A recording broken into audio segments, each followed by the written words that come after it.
Bismillahirrahmanirrahim. Izina ry'Imana nyene imbabazi nyene impuhwe. Was-samaa'i dhatil buruj. Ndarahiye kwijuru rya buruji ry'inyenyeri. Wal yawmil maw'ud. No ku munsi w'isango, umunsi w'umuhero. Wa shahidin wa mashhud. No ku cabona no ku gishingirwa intahe. Qutila ashabul ukhdud. Bo barimbutse bamwe batikiriza abayisilamu mu vyobo. Annari dhatil waqud. Birimwo umuriro w'inkwi nyinshi. Idhahum 'alayha qu'ud. Nabo bari bicaye ngaho hambavu y'ivyobo. Wa hum 'ala ma yaf'aluna bil mu'minina shuhud. Kandi ibyo bakoreye abayisilamu barabibona. Wama naqamu minhum illa an yu'minu billahi al-aziz al-hamid. Kandi nta kibi bahora abayisilamu kiretse ko babagiriza ngo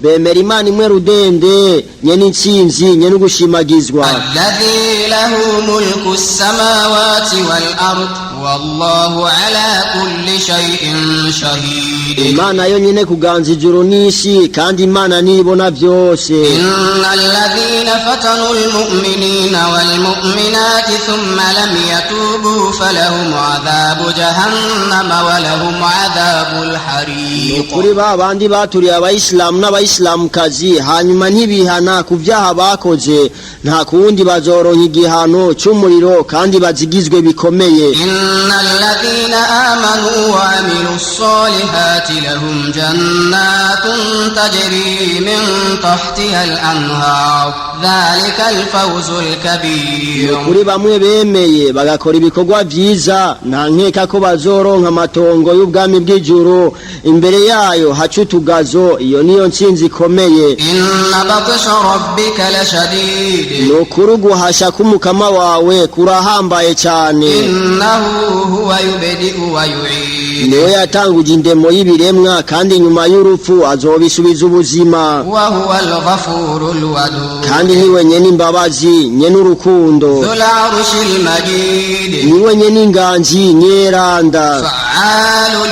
lima yurid. Niwe nyene gukora icyo ashatse. Hal ataka hadithul junud. Mbega wararonse inkuru y'abagwanyi b'abahakanyi Fir'auna wa Thamud. Abafarao igihe ca Mose n'abasamudi igihe c'intumwa Salehe. Balil ladhina kafaru fi takdhib. Ahubwo abo bahakanyi bari mu bugararizi gusa. Wallahu min waraihim muhit. Kandi uhoraho yabakikuje. Bal huwa Qur'anun majid. Ahubwo iyi Qur'ani bagarariza n'inyeranda. Fi lawhin mahfuz. Ikomoka ku rubaho rw'Imana rubungabunzwe. Qur'ani nyeranda ikigabane ca 86 uhoraho avuga ati Bismillahirrahmanirrahim. Izina ry'Imana nyene imbabazi nyene impuhwe.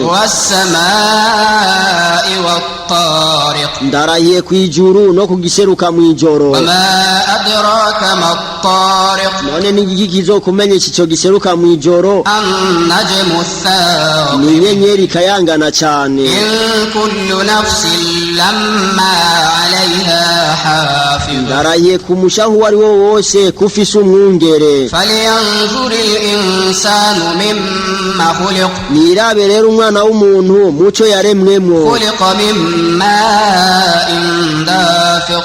Yaremwe mwima ry'amazi avanze. Yakhruju min bayni as-sulbi wat-tara'ib. Akomoka mu igufa ry'umugongo w'umugabo no mu gikiriza c'umukenyezi. Innahu ala raj'ihi laqadir. Nukuri uhoraho arafise ubushobozi bwo kumusubiza ubuzima. Yawma tubla as-sara'ir. Umunsi amabanga azohishurwa. Fama lahu min quwwatin wala nasir. Nta uzoba afise inkomezi canke gifasha. Was-samaa'i dhatir raj'. Ndarahiye ku bicu bizana imvura. Wal ardi dhatis sad'. No kw'isi yaca imigaga ikameza ibitegwa. Innahu laqawlun fasl. Kuri Qur'ani ari jambo rigaragaza ukuri n'ikinyoma. Wama huwa bil hazl. Kandi si jambo ryo kuyayata. Innahum yakiduna kaida. Nukuri abahakanyi bo bategura imigambi mibi ku ntumwa y'Imana. Wa akid أكيد كيدا nanje nkamira kuri iyo migambi yabo فمهل